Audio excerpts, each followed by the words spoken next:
दोस्तों, पिछले कुछ महीनों से भारत और बांग्लादेश के बीच माहौल शांत था, लेकिन अब अचानक बांग्लादेश ने तेवर बदलते हुए भारत के खिलाफ कुछ ऐसे कदम उठा लिए हैं जिन्होंने दोनों देशों के रिश्तों में फिर से तनाव बढ़ा दिया है। हालात अब इतने गंभीर हो चुके हैं कि भारतीय सेना बॉर्डर पर पूरी तरह अलर्ट मोड पर है और किसी भी स्थिति से निपटने की तैयारी कर चुकी है। दरअसल ऐसा लग रहा है मानो किसी साजिश के तहत भारत को चारों तरफ से घेरने की कोशिश की जा रही हो। पहले संयुक्त राष्ट्र की विवादास्पद रिपोर्ट आई जिसमें भारत पर झूठे और गंभीर आरोप लगाए गए।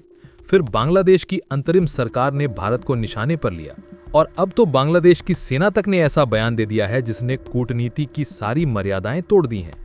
संयुक्त राष्ट्र ने अपनी रिपोर्ट में ये तक कहा कि भारत रोहिंग्या शरणार्थियों को जबरन जेलों में बंद कर समुद्र में छोड़ रहा है, जो पूरी तरह से निराधार है।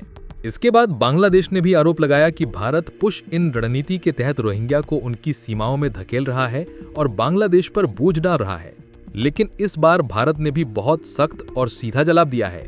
भारत ने ढाका से साफ शब्दों में कहा कि पहले अपने देश में निष्पक्ष चुनाव कराओ, अपनी सीमाएं संभालो और भारत पर बार बार उंगली उठाना बंद करो। इसी बीच सबसे चिंताजनक खबर आई कि बांग्लादेश ने सिलीगुड़ी कॉरिडोर के पास चीन को एयर बेस की अनुमति दे दी है। ये वही इलाका है जिसे भारत की सुरक्षा के लिए सबसे संवेदनशील और रणनीतिक रूप से महत्वपूर्ण माना जाता है, क्योंकि यहीं से पूर्वोत्तर भारत जुड़ा हुआ है। भारत ने इस कदम का तुरंत जवाब देते हुए 1971 के युद्ध में इस्तेमाल हुए पुराने एयरबेस को फिर से सक्रिय करने का फैसला लिया है, जहां अब राफेल फाइटर जेट और S-400 मिसाइल सिस्टम तैनात कर दिए गए हैं। ये साफ इशारा है कि भारत अब किसी भी खतरे को हल्के में नहीं लेगा और हर स्थिति के लिए तैयार है। भारत और बांग्लादेश के बीच बढ़ते तनाव की ये पूरी कहानी सिर्फ सीमा विवाद नहीं, बल्कि एक बड़ी भू राजनीतिक चाल का हिस्सा है, जिसे हम इस वीडियो में विस्तार से समझेंगे। लेकिन उससे पहले अगर आप चाहते हैं कि भारत की आवाज पूरी दुनिया तक पहुंचे और हमारा देश हर क्षेत्र में आत्मनिर्भर बने, तो इस वीडियो को लाइक करें और सब्सक्राइब बटन दबाकर इस चैनल को सब्सक्राइब करें। दरअसल दोस्तों, बांग्लादेश से जुड़ी जो खबरें लगातार आ रही हैं, वो सिर्फ चिंता ही नहीं बल्कि गहरी चिंता बढ़ा रही हैं। कभी सेना का उकसाने वाला बयान तो कभी सरकार का बेबुनियाद आरोप, दोनों मिलकर ऐसा माहौल बना रहे हैं जैसे भारत को किसी तरह अंतर्राष्ट्रीय दबाव में लाया जाए और भारत की छवि खराब की जाए। लेकिन भारत ने अब पूरी दृढ़ता के साथ ठान लिया है कि वो अपनी सीमाओं, अपनी सुरक्षा और अपनी संप्रभुता के मामले में किसी भी हाल में कोई समझौता नहीं करेगा। आने वाले दिनों में ये विवाद किस दिशा में जाएगा और कितना गंभीर रूप लेगा, ये तो वक्त ही बताएगा। लेकिन अभी जो तस्वीर सामने दिख रही है वो बेहद गंभीर, चिंताजनक और खतरनाक है। दरअसल भारत के अंदर एक ऐसा बड़ा और गंभीर खतरा धीरे धीरे पनप रहा था, जिसे लंबे समय तक नजरअंदाज किया गया और जिस पर गंभीरता से ध्यान नहीं दिया गया। ये खतरा था अवैध रूप से देश में रह रहे बांग्लादेशी नागरिकों और रोहिंग्या शरणार्थियों का, जो धीरे धीरे भारत की आंतरिक सुरक्षा के लिए एक बड़ा खतरा बनते जा रहे थे। कई रिपोर्ट्स और सर्वेक्षणों में गंभीर दावा किया गया कि इनकी संख्या करीब 2 करोड़ तक पहुंच चुकी है, जो कि एक बहुत बड़ी और चौंकाने वाली संख्या है। हालांकि सही और प्रमाणिक आंकड़ा आज भी पूरी तरह स्पष्ट नहीं है, क्योंकि ये लोग छिपकर और नकली दस्तावेजों के साथ रहते हैं। भारत ने जब इन लोगों की पहचान करना शुरू किया, उनके खिलाफ सख्त कार्रवाई की और उन्हें वापस अपने देश भेजने की प्रक्रिया शुरू की, तो मामला सिर्फ एक प्रशासनिक कदम नहीं रहा, बल्कि अब ये सीमा पार तनाव का एक बड़ा कारण बन गया है और अंतर्राष्ट्रीय मुद्दा बन चुका है। इनमें बड़ी संख्या उन रोहिंग्या शरणार्थियों की है जो म्यांमार से भागकर पहले बांग्लादेश पहुंचे थे और फिर वहां से अवैध तरीके से भारत में घुस आए थे। लेकिन अब भारत ने बिल्कुल साफ और दृढ़ता से तय कर लिया है कि अवैध रूप से रह रहे किसी भी व्यक्ति को, चाहे वो किसी भी देश का हो, भारत में जगह नहीं मिलेगी और उन्हें वापस भेजा जाएगा। इसी कानूनी और जरूरी कदम को बांग्लादेशी सेना ने पुश नीति बताते हुए खुला विरोध दर्ज कराया है और भारत पर आरोप लगाया है। सेना के ऑपरेशंस डायरेक्टर ब्रिगेडियर जनरल नजीमुद्दौला ने मीडिया के सामने बयान देते हुए ये तक कह दिया कि भारत सितंबर से अक्टूबर में करीब 350 बांग्लादेशी नागरिकों को खुली सीमा के जरिए जबरन वापस धकेलने की कोशिश कर चुका है। दरअसल बांग्लादेश से जुड़ी जो खबरें लगातार आ रही हैं, वो सिर्फ चिंता ही नहीं बल्कि गहरी चिंता बढ़ा रही हैं। कभी सेना का उकसाने वाला बयान तो कभी सरकार का बेबुनियाद आरोप, दोनों मिलकर ऐसा माहौल बना रहे हैं जैसे भारत को किसी तरह अंतर्राष्ट्रीय दबाव में लाया जाए और भारत की छवि खराब की जाए। लेकिन भारत ने अब पूरी दृढ़ता के साथ ये ठान लिया है कि वो अपनी सीमाओं, अपनी सुरक्षा और अपनी संप्रभुता के मामले में किसी भी हाल में कोई समझौता नहीं करेगा, चाहे किसी को कितना भी बुरा लगे।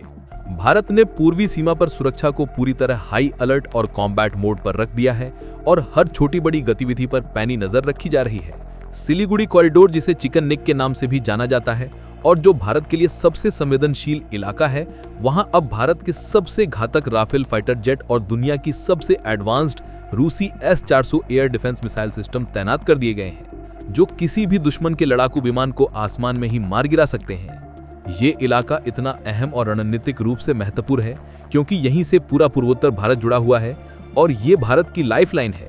अगर यहाँ जरा सी भी हलचल हुई, कोई दुर्घटना हुई या दुश्मन ने कोई हरकत की तो उसका तुरंत और सीधा असर पूरे पूर्वोत्तर क्षेत्र की सुरक्षा पर पड़ेगा। इसी गंभीर वजह से भारत ने अब वहां ड्रोन निगरानी, आधुनिक सर्विलांस सिस्टम, 24 घंटे बॉर्डर पेट्रोलिंग और बड़ी संख्या में सैनिक तैनाती को पहले से कहीं ज्यादा सख्त और मजबूत कर दिया है। अब चिंता और खतरे की सबसे बड़ी बात यह है कि बांग्लादेश की अंतरिम सरकार चीन और पाकिस्तान के और ज्यादा खतरनाक तरीके से करीब जाती दिख रही है और भारत की सुरक्षा के खिलाफ कदम उठा रही है। हाल ही की कई खुफिया रिपोर्ट्स और सूत्रों में चौंकाने वाला दावा किया गया है कि बांग्लादेश अब चीन से 20 की संख्या में करीब $1.5 बिलियन की बड़ी डील करके J-10C फाइटर जेट खरीदने की तैयारी में है, जो कि एक बेहद घातक और एडवांस लड़ाकू विमान है। अगर इन चीनी फाइटर जेट को उत्तरी बांग्लादेश में भारत की सीमा के पास तैनात किया गया तो भारत के सुरक्षा संतुलन पर सीधा और गंभीर असर पड़ सकता है और भारत के लिए ये एक बड़ा खतरा बन सकता है।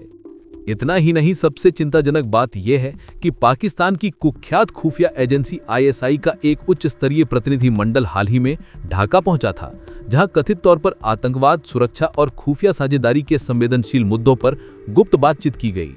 भारत के लिए असली और सबसे बड़ी चिंता यही है कि कहीं पाकिस्तान की तरह बांग्लादेश भी आतंकवाद को भारत के खिलाफ अपना नया हथियार न बना ले और भारत की आंतरिक सुरक्षा के लिए खतरा न बन जाए। भारत की सुरक्षा एजेंसियां, खुफिया विभाग और सेना इस पूरे घटनाक्रम पर लगातार बारीकी से नजर रखे हुए हैं और हर संभावित खतरे के लिए तैयार हैं। भारत ने अपने सुरक्षा ढांचे और रणनीति में अब बड़ा और महत्वपूर्ण बदलाव किया है।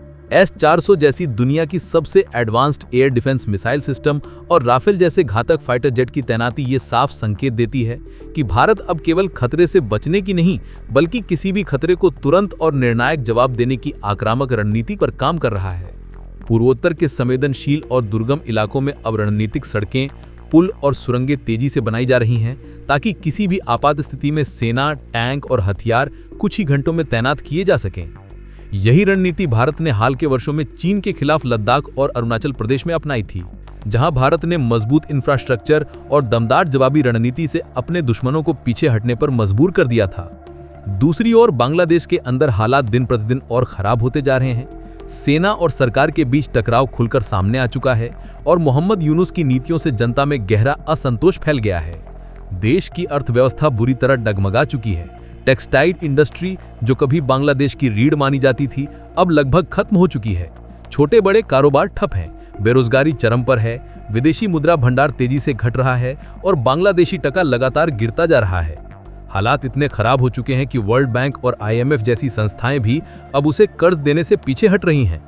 नतीजतन देश में अराजकता, सत्ता संघर्ष और असंतोष बढ़ता जा रहा है।